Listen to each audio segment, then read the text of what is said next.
I'm not the type to post on Reddit about my personal life, but here we are. I've been married to my wife, Lila, for almost 6 years. In the beginning, she was charming in that way that makes you feel like you've won the lottery, witty, quick on her feet, and the kind of person who could walk into a room full of strangers and leave with everyone's phone number. The first signs of trouble weren't obvious. They were subtle. A little white lie here, an exaggerated story there. She'd tell people at dinner parties that she went to grad school when she didn't.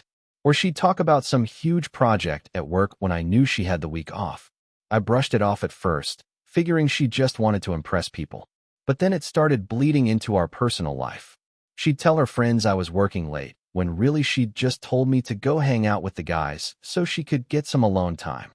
Once, she told my mother I'd forgotten our anniversary, which was insane because I had literally just surprised her with a weekend getaway. I think the first real moment that made me pause was when she got a random text from an unknown number, smirked at her phone, and when I asked who it was, she laughed and said, "Oh, it's just a client. Don't be nosy." The problem? She's not in sales, she's in bookkeeping. I didn't say anything then, but my gut started whispering that something wasn't right. A few weeks after the mystery client text, things started feeling off. Lila began coming home later than usual, claiming there were end-of-quarter reports, keeping her at the office. The thing is, her job has never been the kind of place where you stay late. She's always bragged about clocking out right at 5. One night, she came in smelling faintly of men's cologne. Not the kind I use. This was sharper, woodsy. I asked her about it, and without skipping a beat she said, "Oh, one of my coworkers hugged me goodbye." She said it like it was the most normal thing in the world. That night, I couldn't sleep. My head kept replaying little moments. The locked phone screen, she suddenly wouldn't leave face up. The way she'd switch tabs on her laptop when I walked into the room. The new fitness classes she'd signed up for even though she's never cared about the gym in her life. Then came the first big lie I caught her in. We had a mutual friend, Jenna, who mentioned seeing Lila at a wine bar downtown with a coworker. Except that night, Lila had told me she was at the gym. When I asked her about it, she rolled her eyes and said, "Jenna must have seen someone else. You know she's bad with faces." That should have been enough for me to call her out hard, but I didn't. Instead, I swallowed it, told myself I was overreacting. But deep down, I felt something heavy starting to settle, the sense that my marriage was not what I thought it was. A few days later, I decided to test something. Lila said she had a late-night spin class, so after she left, I drove to the gym she supposedly went to. I sat in the parking lot like some budget private investigator, feeling ridiculous but also weirdly calm. She never showed up. Instead, about 20 minutes later, I saw her car cruising past the gym without even slowing down. She was wearing a low-cut blouse and heels, not exactly cycling attire, and heading in the opposite direction. I followed her. Yeah, I know, not my proudest moment, but at that point, my stomach was in knots, and I needed answers. She pulled into the parking lot of a small boutique hotel on the other side of town. I didn't get out of my car. I just sat there, gripping the steering wheel so hard my knuckles went white, watching her walk inside without hesitation. No gym bag, no sports bottle, just her purse and that stupid confident stride she has when she thinks she's in control. She was inside for almost 2 hours. When she came back out, her hair was a little messy, and she had this smug look on her face. She didn't see me. When she got home later, she acted completely normal. Kissed me on the cheek, complained about how tough spin class had been, then scrolled on her phone like nothing happened. That was the first time I really felt something in me start to break. The next morning, I couldn't take it anymore. Over breakfast, I told her I knew she hadn't been at spin class. She froze mid-bite, but only for a second. Then she went straight into performance mode. She laughed. Actually laughed. "Wow, you've been watching too many crime shows," she said, shaking her head like I was a kid who'd just claimed Santa was real. I told her I'd seen her car at the hotel. Her face didn't even twitch. Instead, she leaned back in her chair and said, "That's hilarious. You mean the hotel where Jenna had her bridal shower meeting?" I was helping her pick out the venue. "God, you're paranoid." Here's the thing. It was just believable enough to make me pause. She's lied about stupid things before, but this was so confidently delivered that for half a second, I actually questioned myself. Later that day, I texted Jenna, just casually asking if she'd been at that hotel recently. Her reply? "Nope." "What?" And that's when my stomach dropped, because it hit me. Lila had lied so smoothly, so quickly, without blinking, that I almost bought it even when I knew I'd caught her. That wasn't just dishonesty, that was a skill. It scared me. After the bridal shower, I realized confronting her head-on was pointless. She was too good at twisting things, too quick on her feet. If I pushed without proof, she'd just make me feel crazy again. So, I went quiet. I started paying closer attention, where she kept her phone, how she guarded her laptop, the random new clothes she bought but never wore around me. I noticed she always kept her ringer off now. Even in the middle of the night, if her phone buzzed, she'd roll over and slide it under her pillow. I began tracking small details. The gas receipts from parts of town she had no reason to be in, the sudden unexplained withdrawals from our joint account, the fact that she'd started using cash way more often. One night while she was in the shower, I checked her gym bag. No towel, no sneakers, just makeup, a change of underwear, and, weirdly, a little travel-sized perfume I'd never seen before. That's when I decided I wasn't just going to catch her lying. I was going to catch her so hard that she couldn't talk her way out of it. And honestly, that decision was the first time in months I'd felt in control. I figured if I waited for the perfect moment, I might never get it. So I made one. A week later, I told Lila I had to go out of town for a 2-day work training. Total lie. I even packed a bag, left it in my car, and kissed her goodbye that morning. Instead of driving to the airport, I parked a few streets away and waited. Around 6 p.m., she left for spin class. I followed her, staying far enough back that she wouldn't notice. Sure enough, she drove right past the gym again and headed for that same boutique hotel. I pulled into a gas station across the street and waited. 10 minutes later, I saw him, tall guy in a leather jacket, walk up to her car. They hugged, and not the kind of hug you give a coworker.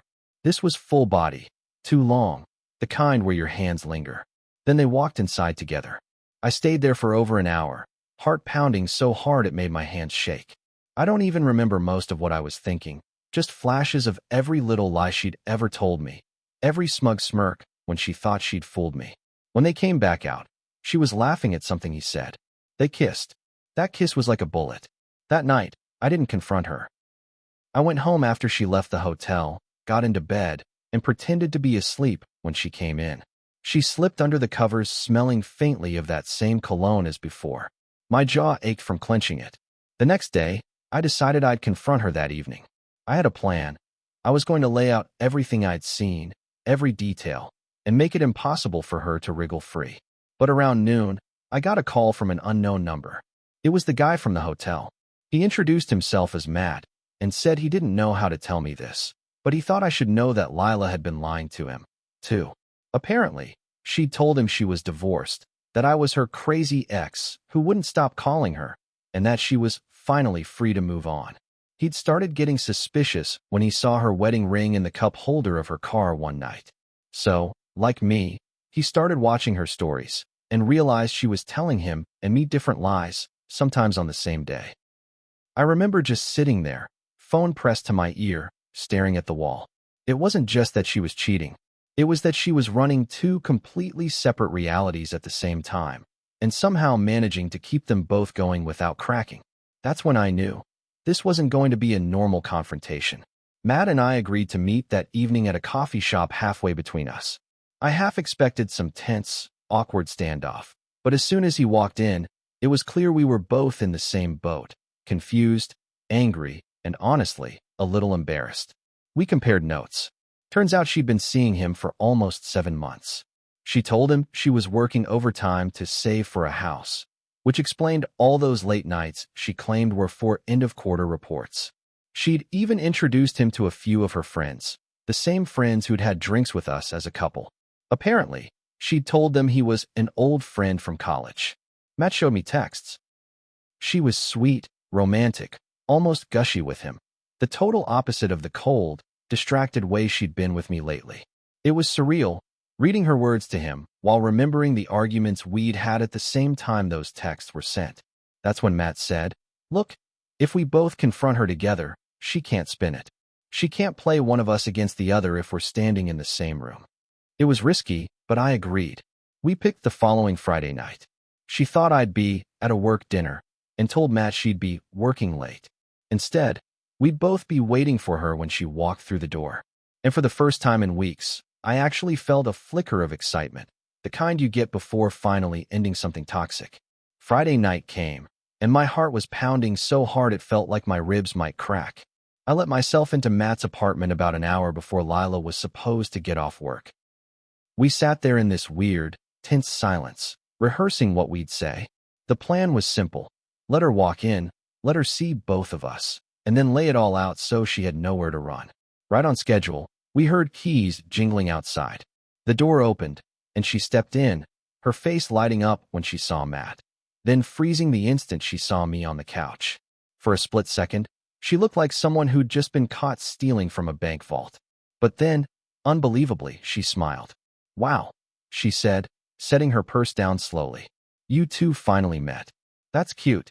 Matt and I both started talking at once, listing the lies, the hotel, the fake stories. She just crossed her arms and tilted her head like we were kids tattling on each other. Then she dropped a bomb.